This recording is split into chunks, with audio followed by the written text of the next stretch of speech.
আসসালামু আলাইকুম, সবাই কেমন আছেন? আশা করি সবাই ভালো আছেন। তো আজকের এই ভিডিওতে আমি আপনাদের দেখানোর চেষ্টা করব আপনারা কিভাবে একটি মোবাইল কন্ট্রোল ড্রোন বানাবেন।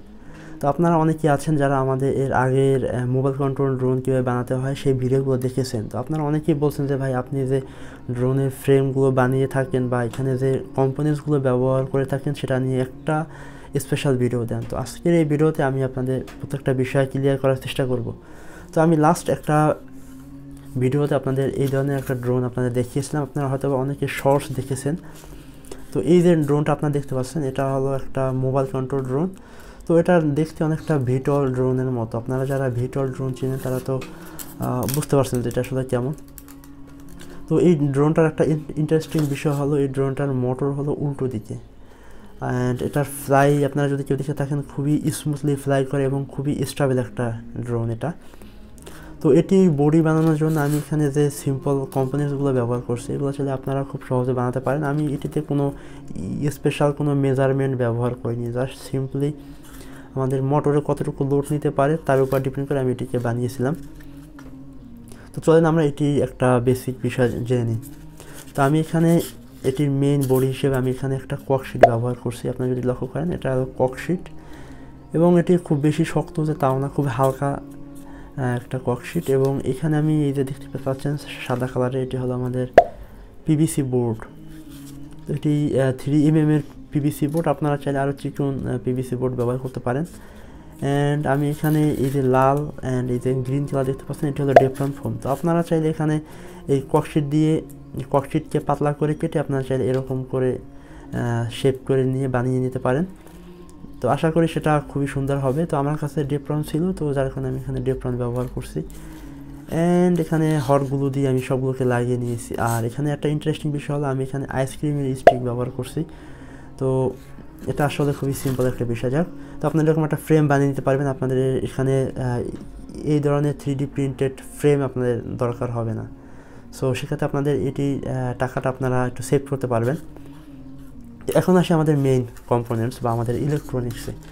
সো আমি এখানে আপনারা যদি লক্ষ্য করেন এখানে দুইটা পার্ট রয়েছে। একটা হলো আমাদের এই যে উপরে একটা পার্ট দেখতে পাচ্ছেন এবং নিচে আরেকটা পার্ট। তো আমাদের নিচের যে বেস যে পার্টটি রয়েছে এটি হলো আমাদের F3 Evo brush flight controller, and উপরে যেটি রয়েছে এটি হলো আমাদের ESP826601 মডিউল। তো আমি যদি আপনাদের এটি আরেকটু ক্লোজলি দেখাই, আমাদের ওই মডিউলটি থাকে ঠিক এই রকমের পিন সহ।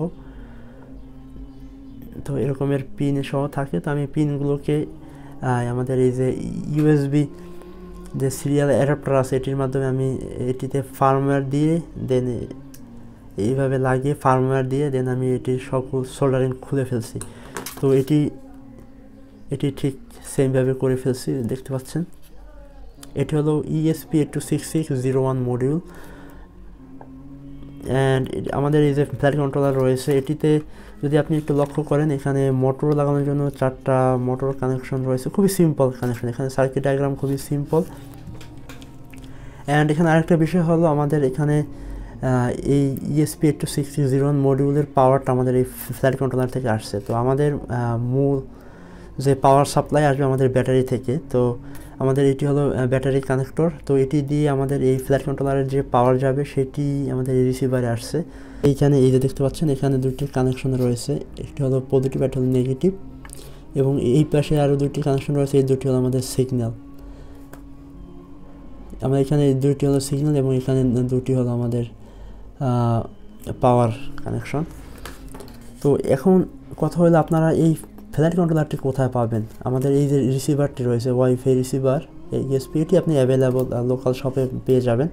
বাট আমাদের প্রবলেমটা হলো আমাদের এই ফ্লাইট কন্ট্রোলারটি কোথায় পাওয়া যায়। আপনারা অনেকেই কোশ্চেন করে থাকেন যে এই ফ্লাইট কন্ট্রোলারটি কোথায় পাবো। তো এটা দুঃখজনক হলেও সত্য যে এটি আমি আরও 5 থেকে 6 বছর আগে কেনা হয়েছিল, তো পরে ওইভাবে ব্যবহার করা হয় নাই। তো ফাইনালি আমি একটি মোবাইল কন্ট্রোল ড্রোন বানিয়েছিলাম। তো এটি আমি দারাজ থেকে নিয়েছিলাম। বাট এখন যদি আপনারা একটু কষ্ট করে গুগলে গিয়ে সার্চ দেন F3 Evo brush flight controller, তাই আপনারা এটি পেয়ে যেতে পারেন। বিভিন্ন ধরনের সোর্সের মাধ্যমে আপনার চাইলে এটি সংগ্রহ করতে পারেন। বাট গুরুত্বপূর্ণ বিষয় হলো আপনারা এটি AliExpress থেকে নিতে পারেন, তবে এটির নতুন অনেক আপডেটেড ভার্সন রয়েছে, সো সেগুলো আপনারা চাইলে সংগ্রহ করতে পারেন। তো এই হলো মোটামুটি আমাদের এটি। এবং এখানে মোটর হলো আমি এখানে 10 মিলিমিটারের মোটর ব্যবহার করছি এবং 75 মিলিমিটারের এই যে প্রোপেলার দেখতে পাচ্ছেন, এটি হলো 75 মিলিমিটার প্রোপেলার। এটি DJI টেলোজের ড্রোন রয়েছে তার সাথে ব্যবহার করা হয়। আর এখানে আমি ব্যাটারি সোর্স হিসেবে আমি এখানে 1200 মিলিঅ্যাম্পিয়ার ব্যাটারি মাঝে মাঝে ব্যবহার করি এবং 650 মিলিঅ্যাম্পিয়ার ব্যাটারি মাঝে মাঝে ব্যবহার করা হয়, বাট 650 মিলিঅ্যাম্পিয়ার আমি এখানে প্রেফার করি। এটি ওয়েট এটা হচ্ছে একটু কম 1200 মিলিঅ্যাম্পিয়ার এসে, তো আমাদের ড্রোনের ওয়েট অলরেডি অনেক বেশি হয়েছে, সো যার জন্য আমি এখানে 650 মিলিঅ্যাম্পিয়ার বা 850 মিলিঅ্যাম্পিয়ারে ব্যাটারি এখানে ব্যবহার করব। এবং আরেকটা গুরুত্বপূর্ণ বিষয় হলো আমাদের এই ব্যাটারি চার্জ দেওয়ার জন্য এই ধরনের চার্জার এখানে ব্যবহার করতে হবে।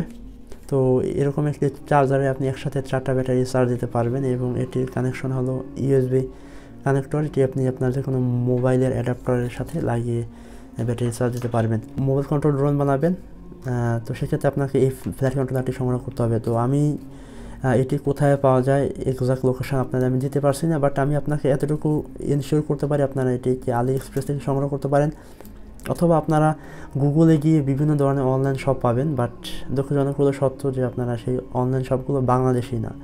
সো যার জন্য আপনাদের ইন্টারন্যাশনাল মার্কেট থেকে আপনাদের এই ফ্লাইট কন্ট্রোলারটিকে এখন সংগ্রহ করতে হবে। তো এটা হলো একটা দুঃখের বিষয়। আর আদারওয়াইজ আপনার অন্যান্য পার্টস সাইয়েস্ট টেকগ্যালারিতে আমাদের পেয়ে যাবেন, বা আমাদের বিভিন্ন অনলাইন শপ রয়েছে বাংলাদেশে, আপনি চাইলে সেখান দিয়ে সংগ্রহ করতে পারেন। So that's all for today. এবং আপনারা যদি মনে করেন আপনারা এই 3D প্রিন্টেড ফ্রেম দিয়ে রিমোট কন্ট্রোল ড্রোন বানাবেন, তাহলেও বানাতে পারেন। তো এই ছিল আজকে আমার ভিডিও। আর আপনাদের এই ড্রোনটি বানাতে আপনাদের অ্যারাউন্ড 3 থেকে 4K এর মতো লাগবে। তো এই ফ্লাইট কন্ট্রোলারটির দাম কত আমি সেটি জানি না, আমি আপনাদের বলতে পারছি না। আমি এটি যখন কিনছিলাম তখন এটির দাম ছিল 1300 থেকে 1500 টাকার মধ্যে, এরকম একটা দাম আমার যতটুকু মনে আছে এই মধ্যে ছিল। তো এখন এটি পাওয়া যায় না, সো সেক্ষেত্রে এটি আসলে কত দাম নিতে পারে এটা আমি জানি না। সো এটি বাদে আপনি অন্যান্য পার্টস মোটামুটি 2,500 থেকে 3,000 টাকার মধ্যে সংগ্রহ করতে পারবেন এবং আপনি মোটামুটি ভালো ব্যাকআপ নিয়ে কাজ করতে পারবেন। তো এই আজকে ভিডিও দেখা হবে পরবর্তী কোনো ভিডিওটি ভালো লাগলে অবশ্যই লাইক দেবেন, কমেন্ট করে জানাবেন ভিডিওটি কেমন লাগলো, চ্যানেলটিকে সাবস্ক্রাইব করবেন মাস্ট। আল্লাহ হাফেজ।